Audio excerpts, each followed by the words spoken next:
I'm in a meeting. Don't call again. My husband yelled at me when I tried to inform him about my critically ill father-in-law.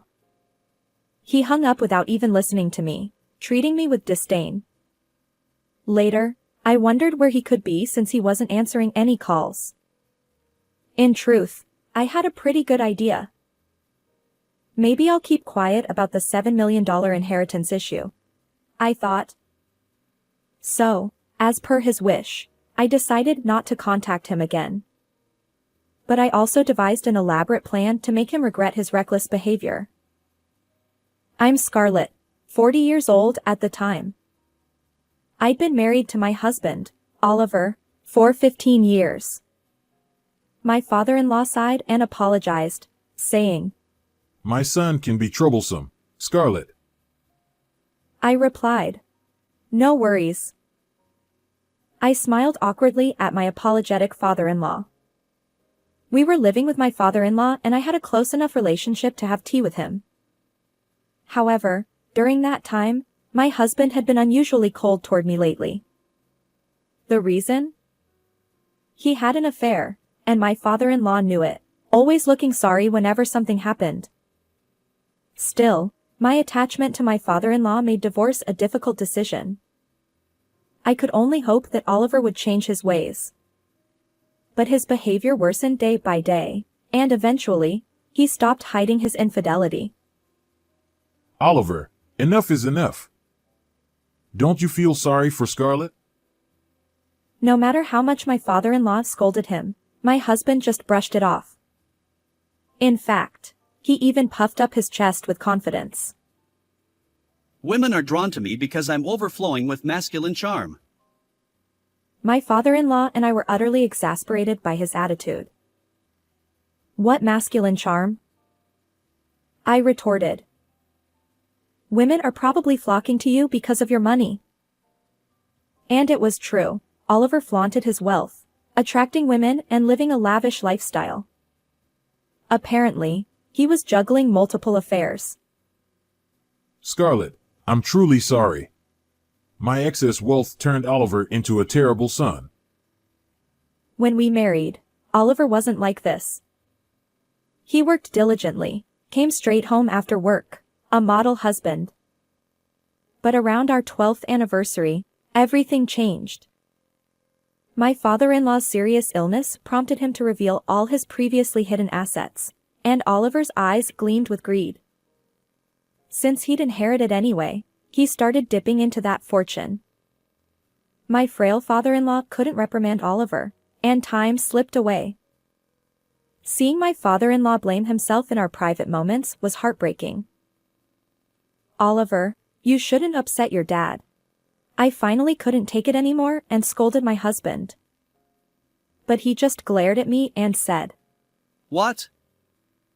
Are you jealous?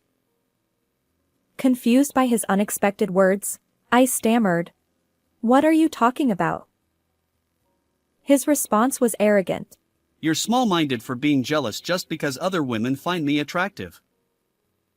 I didn't know how to react. Ignoring my distress, Oliver continued with his haughty attitude. Well, if you don't want me to abandon you, you better work on your appeal. Being a 40-year-old hag might make it tough, though. Furious, I retorted. What? That's rude. You're 43 too. But Oliver just laughed and declared.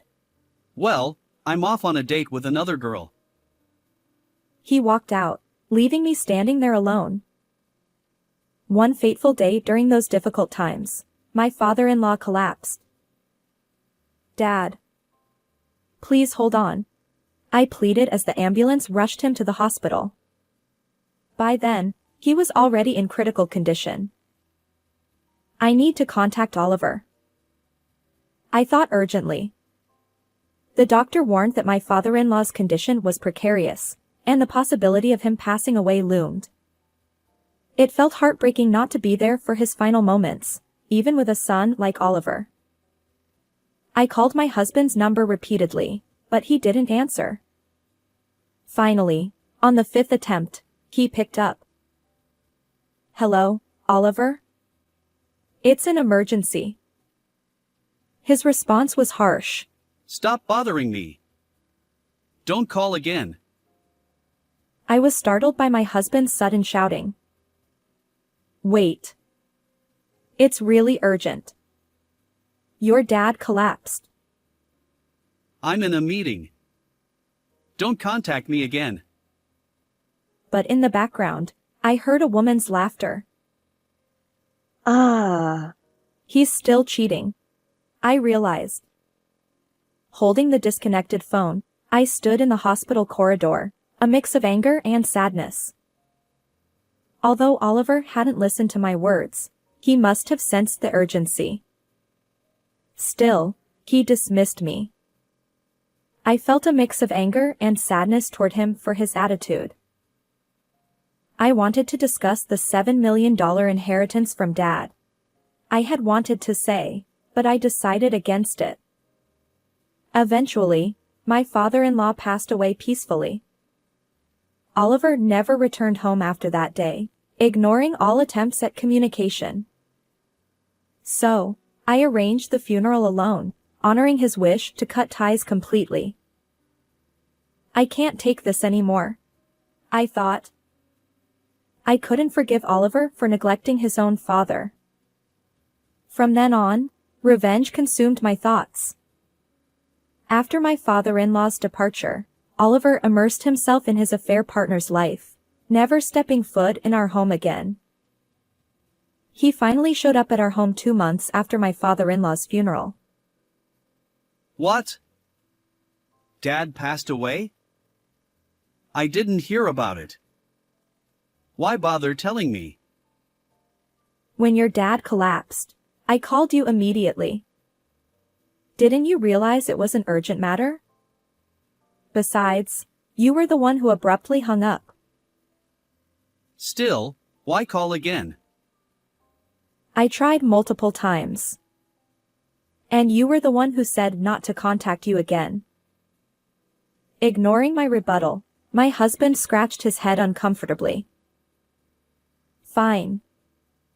These are the inheritance documents you're entitled to. Please sign here. Wow, this is impressive. I can receive such a large sum? Yes, you'll get $70,000, and I'll receive other assets. Well, do whatever you want. Easy money. Without listening to any explanations, he gleefully signed the documents. Dad would be pleased that I'm putting this $70,000 to good use. I clenched my fist at his words but remained silent. In truth, my revenge had already begun at that moment. Ecstatic over the $70,000, my husband quit his job and lived it up with his affair partner, not returning home for about a year. During that time, I didn't contact him or pursue a divorce. And a year later, I mailed divorce papers and a copy of my father-in-law's will to Oliver. Almost immediately, he panicked and called me. Hey! What's this will about? Is it true you inherited $7 million from Dad? So what if it is? I had no idea. Let's talk about this. I suggested meeting at a cafe for our discussion. When I arrived, Oliver's face was flushed with anger. Damn it! You're mocking me. Ignoring his rage, I maintained a businesslike demeanor. This is your dad's will. It ensures I receive the $7 million inheritance. Why not me? You probably used some charm on Dad. Oliver hurled baseless accusations, but I met his gaze head-on. His anger wavered momentarily. I tried to discuss this with you multiple times, but you were always too busy with meetings. I apologize. My sarcasm seemed to hit home. Oliver trembled, still red-faced. This can't be valid. As his son, I have rightful inheritance rights. It's the law. Well, it doesn't work that way. Did you know you have 1 year from learning about my full inheritance to claim your share? It's also legally binding. I didn't know. Statutes of limitations even matter. Remember when I explained this while giving you the $70,000? You didn't listen. Oliver's eyes widened in realization. Yes, when I handed him the $70,000, I'd also explained that I'd inherit additional assets. But he'd been blinded by the immediate windfall, hastily signed without listening. For a year, I'd endured, not divorcing or revealing my plan. Now, Oliver had overlooked $7 million for the sake of $70,000. With a smile, I told my husband, I'll start a new life using my father-in-law's inheritance. And you? Never contact me again. His face turned pale. Desperate, he stammered. Wait. I actually have debts. I retorted. I figured. You're the type to create debts with reckless spending. A thoughtless, careless man like this couldn't possibly get away with just $70,000.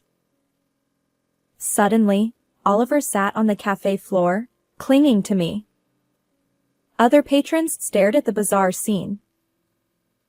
Forgive me. I was wrong. He pleaded. I shot back. Can you stop embarrassing me? It's like I'm the villain here. He begged.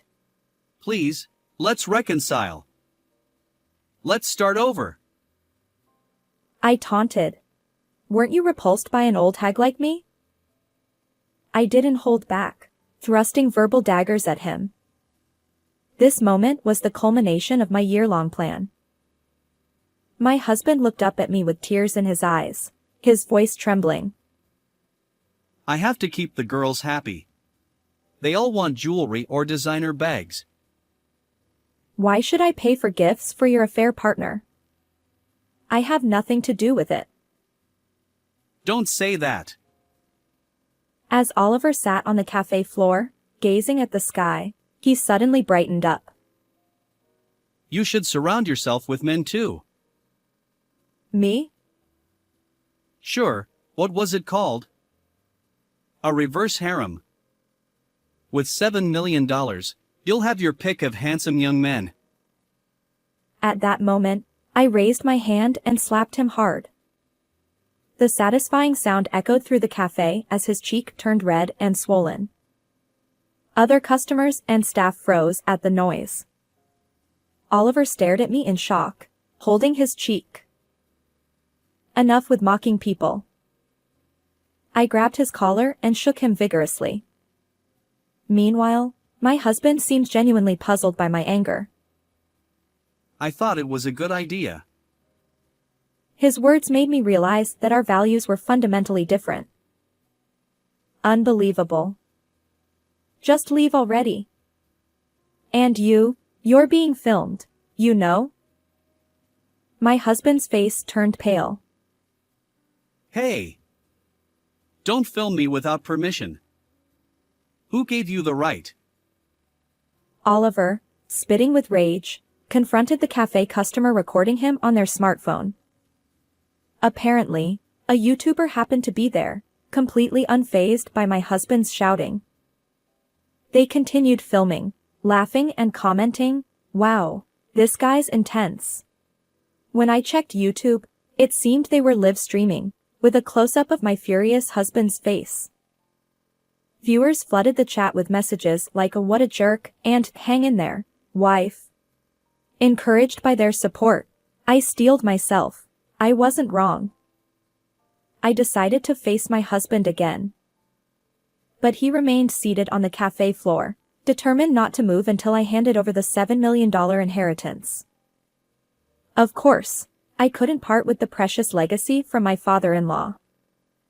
As I pondered my next move, my husband suddenly screamed. Why did you find my location? Suddenly, Oliver was surrounded by men in black suits.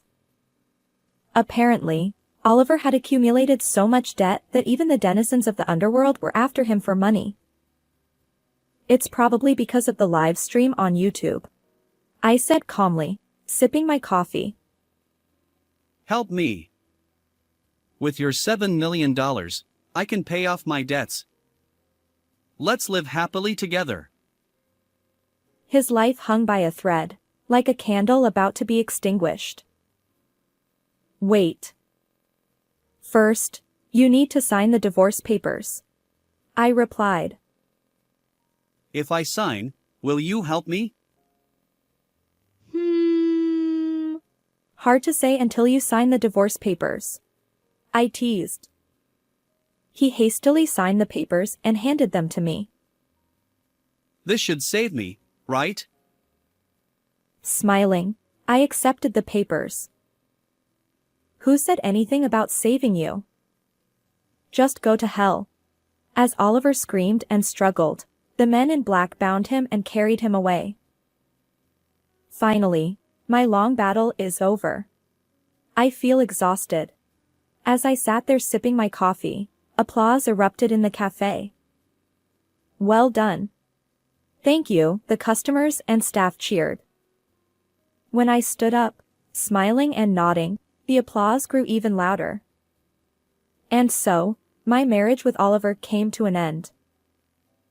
After inheriting a substantial fortune, I made sure to claim $14,000 each from my ex-husband and his affair partner as compensation. It seems the affair partner sought help from her parents, while Oliver continued accumulating debt. Fortunately, I received the full amount. As for Oliver, he was abandoned by his affair partner and now lives alone in a rundown apartment. He's constantly fearful of debt collectors. But it's all self-inflicted. On the other hand, thanks to my father-in-law's inheritance, I've gained financial freedom. I'm looking forward to a new life and taking things slowly. How did you find this story? Don't forget to subscribe to the channel. Until next time in the next video.